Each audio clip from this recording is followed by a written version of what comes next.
What's up, ADHD crew? So, the current pandemic has created a lot of problems for people all over the world, and especially with you guys who have ADHD. People with ADHD are especially reliant on systems put into place, usually by other people and workplaces and such. But what happens when the rug is pulled beneath our feet so suddenly?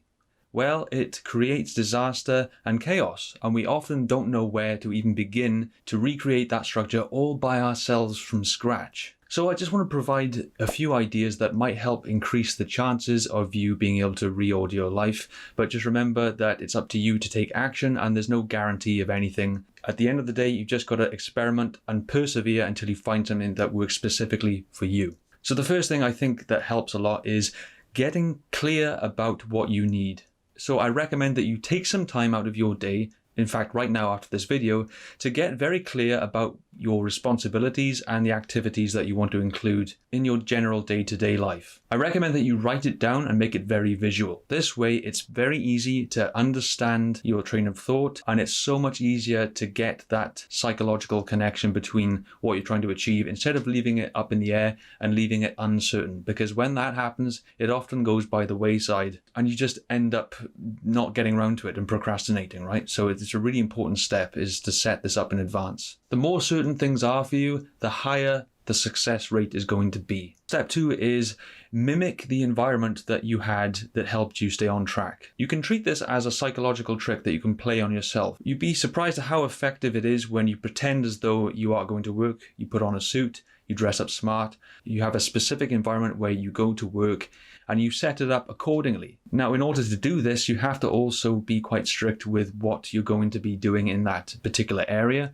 So I do recommend that you get rid of all distractions as much as possible. So if you're serious about this, you might even want to rearrange a room entirely and just make a little office space for yourself so that you can have a very clear, tidy, concise workplace, especially for you. You could even put a do not disturb sign up on the door just to let family members know that you're busy and you don't want to be interrupted. The way this works is it helps you recreate that sense of urgency that we experience when we go to work.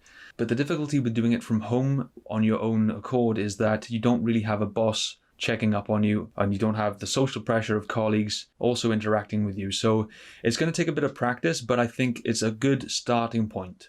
Step 3 would be set up a trial schedule for the entire week. I find that this has two benefits. Firstly, once it's set up, it's out of the way. It's done and you can just get on with it and you don't have to think about it for a while. You can just follow it as though it is a regular work schedule. And the second benefit is that it helps you practice developing a sense of self-discipline, and this is really beneficial, especially for when things get back to normal. You can apply the newly learned skills that you've developed at home into the workplace, and it might even help you advance your career. Step 4, make very colorful, visual, appealing plans that you can follow day to day. You can make planning as a fun project as part of your daily schedule. You can use color coding techniques, you can draw on a whiteboard, you can draw on paper, and this way it kind of feels more like an event and it's something that you can enjoy. Step 5, I would say it's important to schedule your leisure time or breaks in between certain activities. As I've touched upon before, there is a technique called the Pomodoro technique, and you can set this up in small bursts of productivity. So you can do a bit of work for say half an hour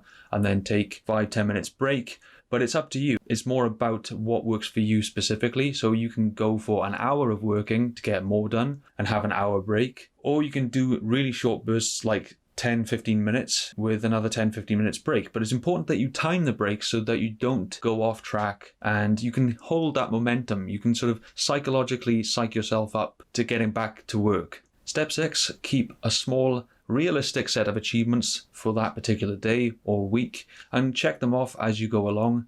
The importance of having small, manageable, achievable goals is that it helps you create a sense of momentum.